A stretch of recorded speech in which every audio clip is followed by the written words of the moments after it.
In the last episode, we actually got out to a few lakes to field test some of the big homemade topwater bass lures I carved out of super cyper cedar.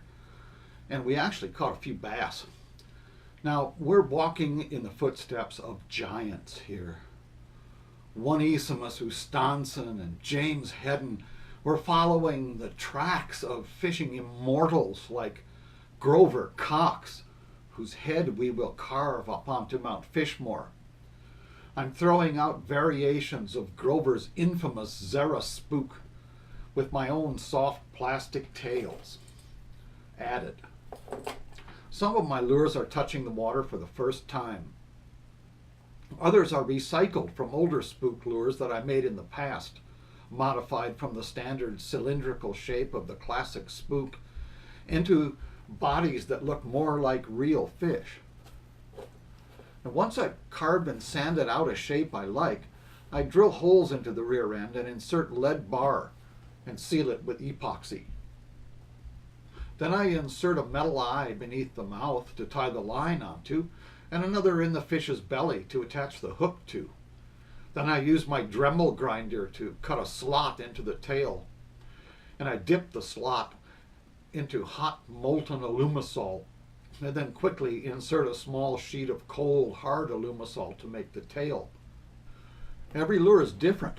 When you get 10 lures finished to perfection and take them out to the lake and throw them out for the first time, twitch them around with a fishing rod, you find out that 3 of them act like a bag of wet newspaper, and 4 of them maybe have a little bit of an action, and 2 of them look pretty good, and 1 of them just comes alive the moment it touches the water. You twitch it and it jumps around like it's actually alive, and that's the one that I continue on to concentrate on developing it further. So last week I caught fish at 3 different lakes. Today we're heading out to another lake, Spider Lake up near Qualicum. There are no motors allowed here, so I have to row. The fish in this lake are notoriously hard to fool with topwater plugs. Let's see how they respond to my new lures. I have a number of spook imitations rigged with my custom rubber tails. I'm starting off with a rainbow trout pattern. Well, that didn't take long. You can see me counting off the hits for the camera. That was number 1. This is my favorite time to go bass fishing. The bugs are swarming and the bass are swirling in the shallows. But after a few blank casts, I'm already bored with that lure. Whatever virtues I might have as a fisherman, patience is not one of them. So I'm already tying on another lure, a perch imitation, even though there are no perch in this lake. I'm still using a 20-pound fluorocarbon leader on top of 30-pound braided main line, and the same huge 8.5-foot salmon rod.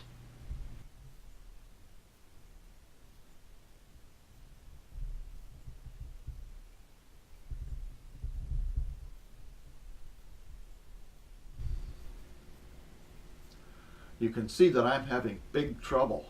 The braid doesn't behave like the monofilament I'm used to, and I've gotten a snarl again. So I have to cut off the end of my line, tie on a new leader, and then retie the lure. If you're ever going to fool these fish on top water, right now is the best time to do it. I should be casting, not tying knots. Still, the job has to be done well because the next cast could bust a trophy bass.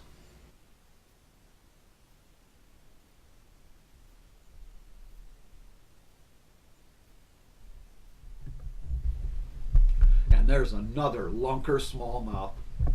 Long distance release, my specialty. I'm learning that this rod and reel combination is great for throwing the lure out to immense distance, but it's very hard to actually get a fish into the net once it bites. They usually don't even get hooked, but when they do, there's almost no way to play the fish because there's no stretch in the line and almost no bend in the rod.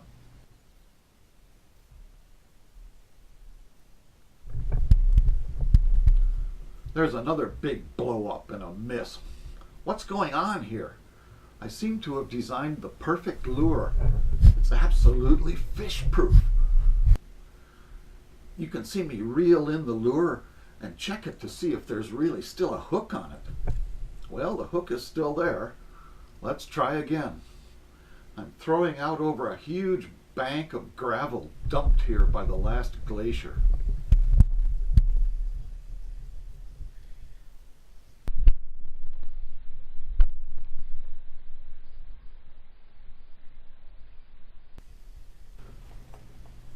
This one is hooked better. Spider Lake doesn't have as many bass as there are in some of the other lakes here on the island, but there's some real toads in here. This one isn't nearly as big as the one that just got off, but it's still a nice Spider Lake bass. But I've gotten this braided line snarled again.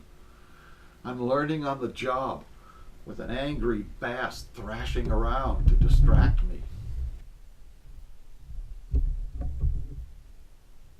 One thing I'm learning about this braided line is that it has absolutely no memory, just like the advertisements proclaim.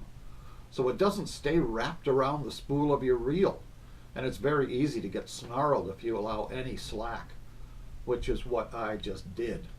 So I have to let this fish swim around while I undo the snarl.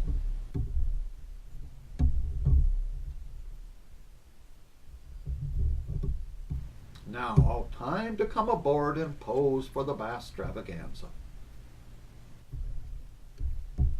Just a little one for this lake. The bass in Spider Lake are a really fine looking fish, if you appreciate things like that.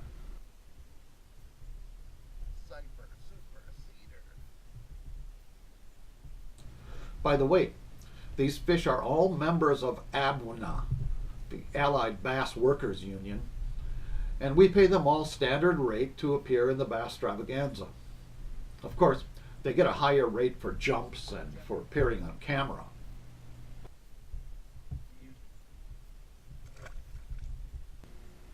They may have been in here for 100 years.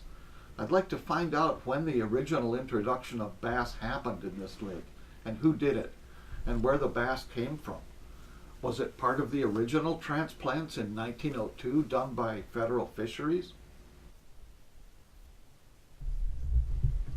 And there's another good hit. Smallmouth bass love to jump when they're hooked, and that's one reason they're such a popular sport fish. Some fish come to a net easily, and some don't. Smallmouth don't. This one seems to spend more time in the air than in the water. All this violent thrashing on no stretch line tends to make the hook work loose. And I don't have a second triple hook to snag in the fish's belly or eyeball. So if it shakes the hook out of its mouth, it's gone. Oh well, at least with this heavy line, I always get my lure back. Sometimes the wily bass will sneak up and nose at your lure and bump it and inspect it. Other times they're just psycho. I'd given up on this cast and I was reeling it back in. Watch this kamikaze attack. Bonsai! You can see the lure come flying out. With smaller lures, the fish may have swallowed it. But with a smaller lure, this fish may have not hit at all. There's a school of bait fish up ahead. Either last year's baby bass or this year's hatchery trout fingerlings. I'm told on good authority that there were no trout at all in this lake, and no fish at all other than bass, until the province began planting hatchery trout here. There are no minnows, and no bait fish other than small bass and whatever trout fingerlings the province might dump into the lake. But whether I actually catch any fish or not, it's still way cool to bomb those long casts out almost to the Arctic Circle and watch them get pounded by ferocious predators. I'm throwing over a nice gravel point, and blammo! Another big hit. There seems to be an inverse relationship here. The bigger the lure, I throw out, and the farther I throw it and the less hooks it has on it, the more hits I get and the less fish I actually catch. I'll have to work on that. This one takes a long time to commit. In this clear water, a fish can be following along 10 or even 15 feet underneath your lure. I know what it's thinking. I have never seen a yellow fish with black stripes before. But whatever it is, it sure looks tasty with that wiggly tail. Maybe I'll just nibble and see what it tastes like. And it's another giant. You can't see it, but I can. Spider Lake holds some huge bass, and this was one of them. But it shakes loose again before I can get it to the net. This is when you begin to lose confidence and begin to rethink your priorities and consider a career drinking beer and watching TV fishing shows instead of filming. Well, I'm geared up for big fish now, and I'm approaching a gravel point where I once caught one. A slug of hot coffee to calm my jitters, and I toss the plug out over my spot.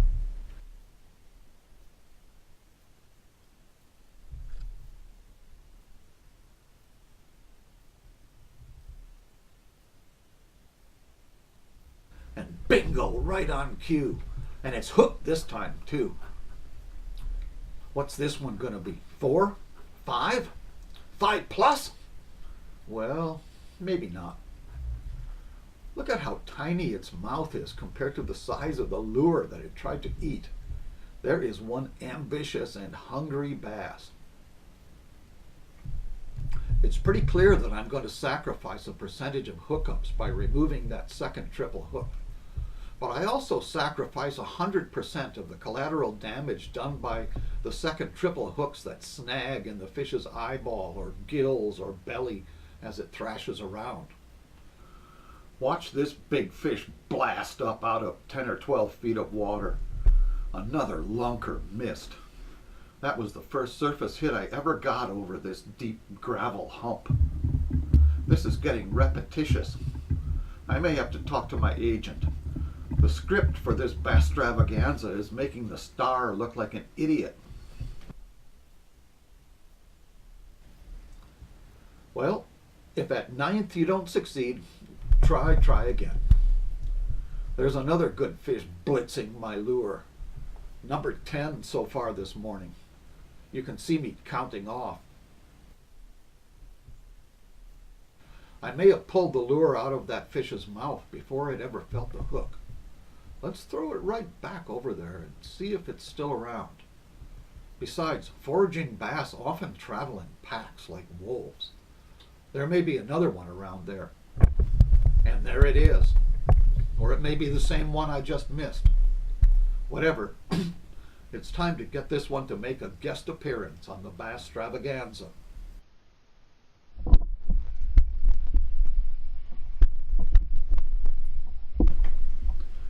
This one goes airborne again. I'm really struggling to handle these fish with this big rod and heavy line. It's more like running a log loader than any bass rod I ever used. There's not enough bend in the rod to keep tension on the line when the fish makes fast moves. And if the line isn't tight, all the fish has to do is give a quick head shake and the lure pulls free. This is just the opposite from fly fishing. If you hook a trout on a fly, you can put your rod down and have a sip of coffee and ponder the universe, and that trout will still be hooked because the fly weighs nothing and the fish can't shake it. And the closer the fish gets to the boat, the harder it is to handle. Watch the lure pull loose at the last instant. That does it. I'm loading out and heading home. I need to think this over before I go out again. Well, that was a frustrating morning. Got some big hits, but I couldn't catch any. I had some monsters hooked and they got away. Welcome to the Basstravaganza. So this is my last chance to test my new lures against these aggressive pre-spawn smallies. Now I'm back at Shawnigan Lake the very next morning. The birds are chirping louder than a Led Zeppelin concert. It's still so dark you can see the little red indicator light on the GoPro camera flashing when I turn my headlamp out. A sip of hot coffee and it's time to begin.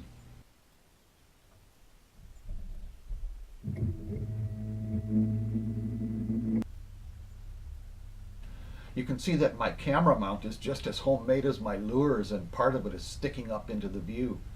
Like everything on the Basstravaganza, it was a work in progress, and this version was abandoned. And I get the first bite on my fourth cast. Missed it. Where have we seen that before?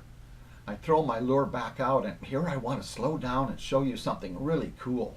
It can only be one thing: a bat flying between me and the GoPro. If there are no bats flying when you go out bass fishing, you started too late.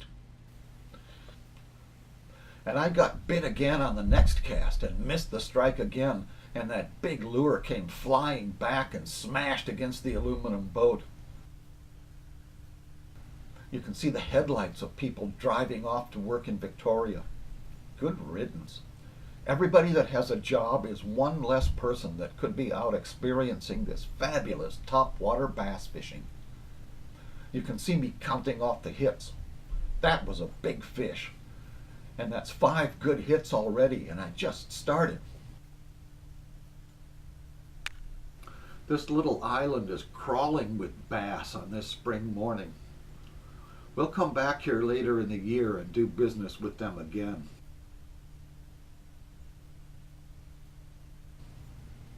I've also added a timer that starts when I made my first cast. So that's hit number 6 at 10 minutes after I started fishing. You can see I'm checking to see if there's really still a hook on my lure. How is it possible to get all these surface hits without hooking a fish?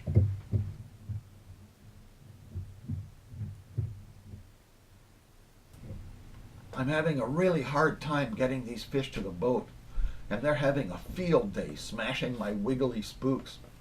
This is a rainbow trout pattern. Well, that's number 7. It's always nice to have a perfect record. At this point, I'm starting to question my own sanity. It's still pretty dark, so you can see me checking to see if there's really a hook on this lure. Finally, a hookup. My fish is performing some acrobatics for the Basstravaganza and putting on a show for the commuters. A chunky pre-spawn Shawnigan smallmouth.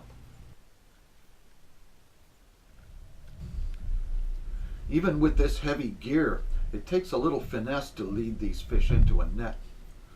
This one is a little reluctant to come aboard and pose for posterity. Is it possible that I really will be able to get one into the net before it shakes off? Hallelujah! The skunk is off. Not the biggest fish that hit this morning, but still a nice solid topwater bass.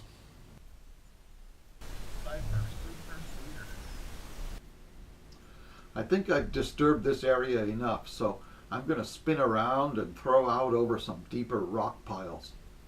Smallmouth bass love rocks and boulders. They may be groveling for crayfish 10, 15, or even 20 feet down on the bottom.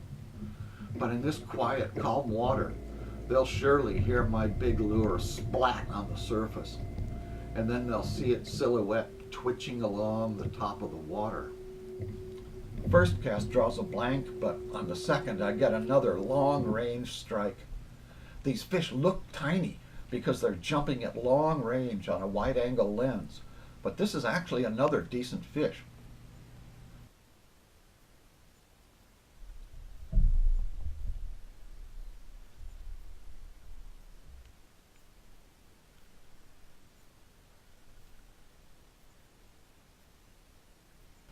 I keep underestimating them.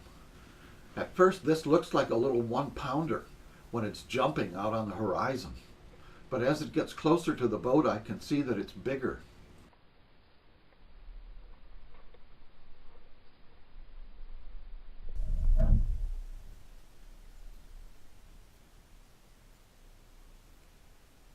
This is early May before the spawn, so the fish are really thick. Another quality fish, but not the trophy I'm looking for.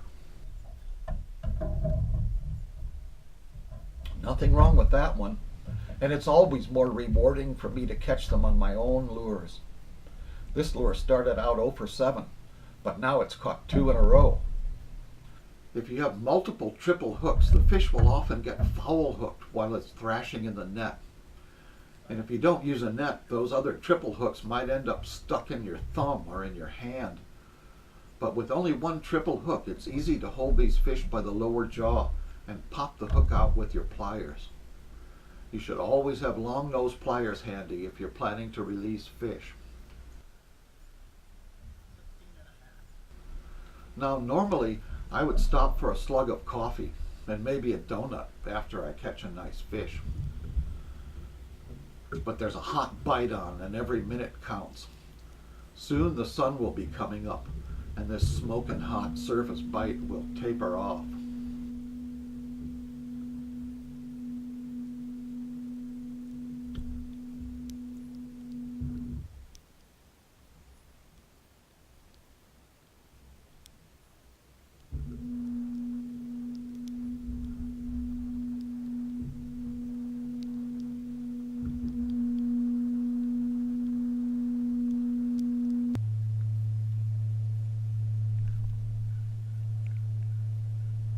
But pretty soon it's back to its old ways.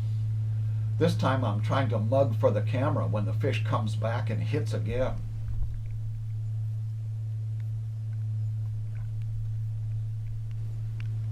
Missed another one.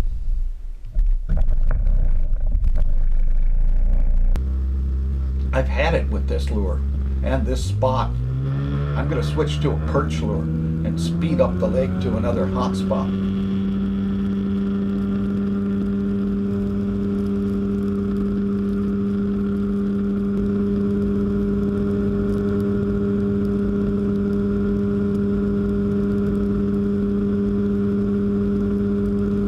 So I'll turn off the counter momentarily while I have a sip of coffee, slow down, and start casting again. In a couple hours, this lake will be churned to a froth with ski boats and jet skis, and the surface will be rolling with boat wakes. But right now, I'm still the only boat on the lake. I don't even bother to make a cast if the water isn't calm. I either switch to rubber worms and fish deeper or go home. And it doesn't take long. I haven't even gotten to my spot when another big smallie busts my plug. Did I mention that these lures were made out of super cyper cedar? And another long distance release. Welcome to the Basstravaganza.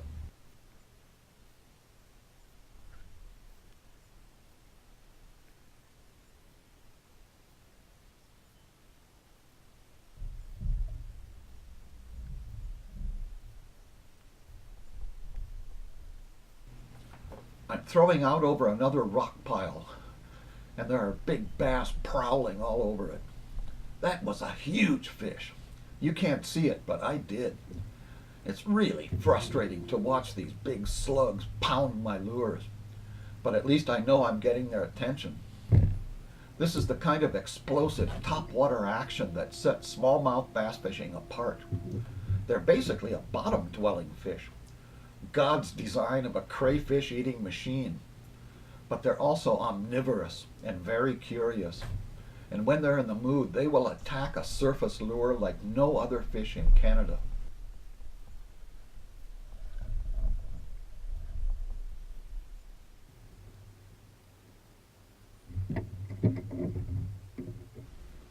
Another small fish with a big attitude. I seem to be landing the little ones and missing the big ones. At least I'm getting more practice at running this big rod.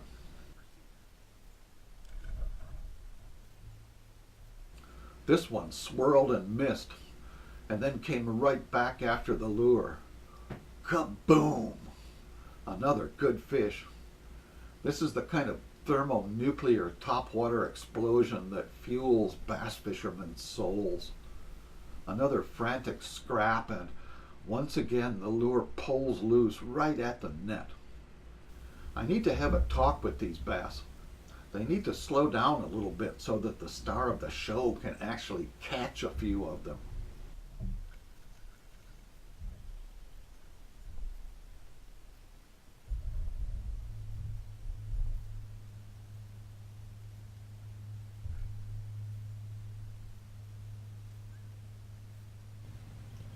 Well, I'm going to shut the timer off for a few more minutes, have another sip of coffee, and take off my winter parka and motor across the channel to a new spot.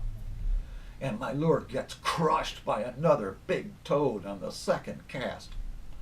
Big splash and long distance release. Welcome to the Basstravaganza.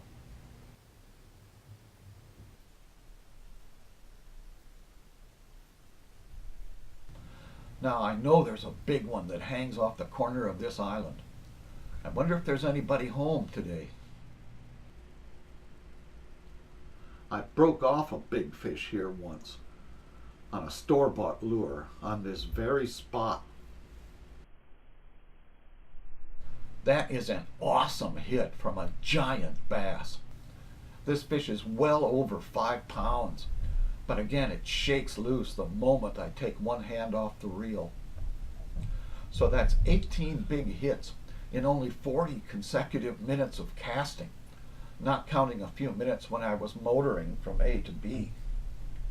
Now you can begin to understand why bass fishing is so popular with so many millions of people across North America. No fish were seriously injured during filming of this show, and you could go back the next morning and catch them all again if you can fool them into biting. Well, you get the picture. I'm getting lots of hits and I'm missing some great big bass. And even though I wasn't able to land many, I hope that I've been able to capture some of the spirit and excitement of bass fishing that has caused so many millions of people across North America to become addicted to it. Now, it's not easy to catch fish on your own lures, but more than that, it's not easy to keep a boat and motors and trailers and car and everything running and go out at 4 in the morning and get your video camera set up and actually record this kind of video and then do all the editing required to make it worth making public. And I keep wondering why I do it. So before I close this episode, I just want to send a shout out to all you people out there in video land who can't get out to fish. The show is dedicated to you. You know, a few years ago I slipped and I tore up my leg really bad, and for the first time in my life I was flat on my back for an extended period, and I had a choice of reading a book or watching TV or listening to music or listening to the radio, and I read a lot of books then, and thank God for Beav It to Lever. And I got to watch a lot of really trashy TV fishing shows, and I got to appreciate how truly bad they are.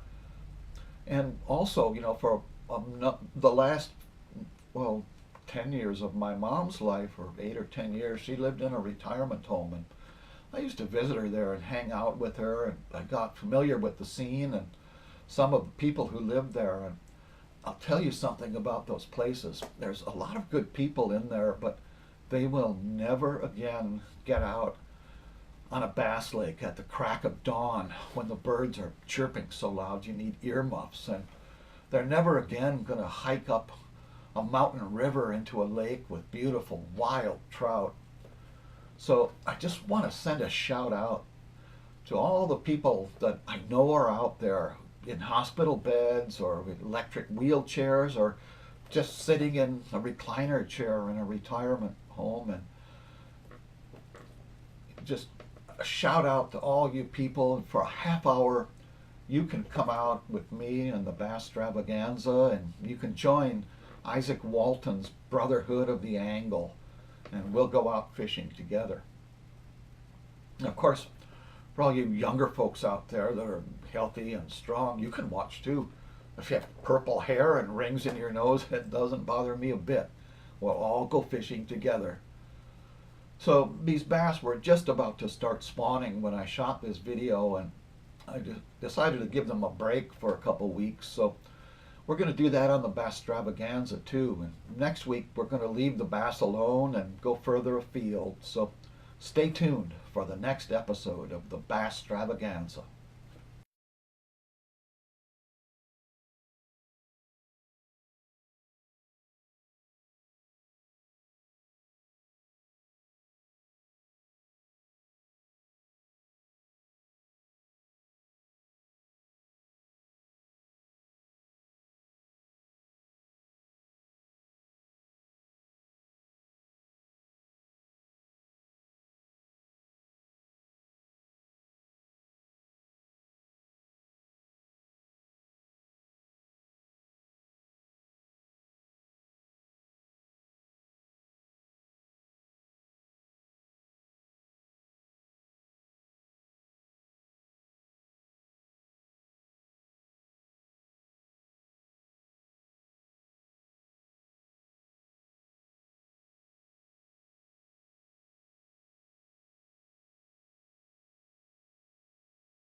These lures are so heavy that they're really easy to shake loose.